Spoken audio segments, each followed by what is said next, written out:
Today I'm going to show you how I make pepperoni pizza that rivals any takeout joint. This is what you'll need for the crust. These are the ingredients you'll need for the sauce. And this is what you'll need for the actual pizza itself. So let's get started. In my stand mixer here, I'm going to add 2 tablespoons of sugar and 3/4 of a cup of warm water, about 110 degrees or so. And I'm just going to stir that up to dissolve the sugar a little bit. And then I'm going to take 1 teaspoon of active dry yeast and I'm going to sprinkle that on the top. And I'm not going to bother to stir that in. I'm just going to let it bloom right on top of the water like that. And after about 10 minutes, it'll be nice and foamy. I'm going to add in 1 teaspoon of salt and 1 tablespoon of extra virgin olive oil. And also 2 cups of all-purpose flour. I've attached the dough hook to my mixer, and I'm just going to turn this on and mix it until it starts to pull away from the sides of the bowl and form a dough. Just like that. I'm going to let it go, and I'm going to let the machine knead it for about a minute or so. You don't want to overwork the dough too much. And then I floured my hands and just taking the dough out of the bowl, and I'm going to shape this into a nice ball. I'm going to take some nonstick spray. I'm going to spray the bowl down. I'm going to put my dough back into the bowl. And I'm just going to toss this to make sure that the dough is completely covered with that nonstick spray. I'm going to spray a little bit more on top just to make sure it's covered. I'm going to cover it with a damp towel and put this into a warm spot to rise for about an hour. For my sauce, I've got 6 ounces of tomato paste. I'm going to add 3/4 of a cup of water to that. I'm going to add in 1 teaspoon of basil, 1 teaspoon of onion powder, half a teaspoon of salt,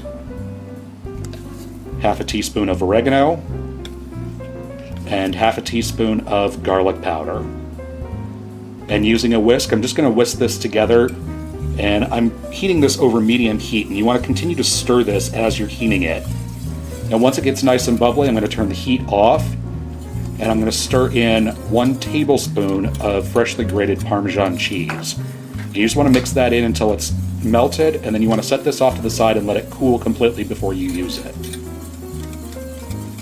I'm going to preheat my oven to 500 degrees Fahrenheit, and I've got a 16-inch pizza pan here, and I'm just going to dust the top of it lightly with some cornmeal, maybe a tablespoon or so. And I'm going to turn out my dough onto that. I did not bother to punch it down or anything. And using my fingers, I'm just going to pat this out, starting in the center, working my way out and pressing the dough out to the edge of the pan. And you want to leave kind of a lip around the edge for the crust. And then I'm going to take half of my sauce mixture. I'm just going to spoon that out into the center, and then using the back of a spoon, I'm just going to spread this out to within about 3/4 of an inch or so of the edge of the crust. And once you get your sauce spread out, make sure that it's nice and even, you don't have any bald spots on your crust. And then you want to take your mozzarella cheese and just sprinkle this onto the top.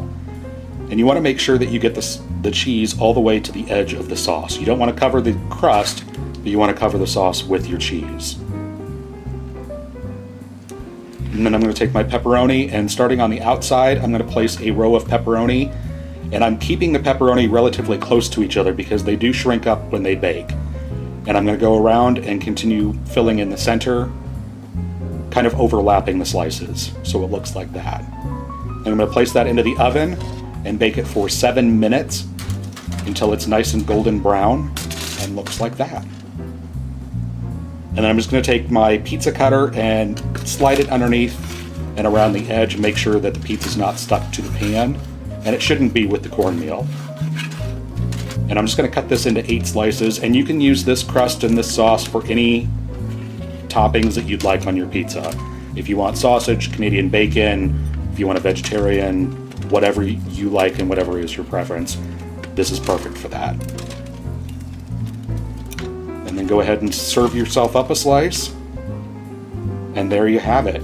Homemade pepperoni pizza from scratch that rivals any takeout joint. Hope you guys enjoy, and thanks so much for watching.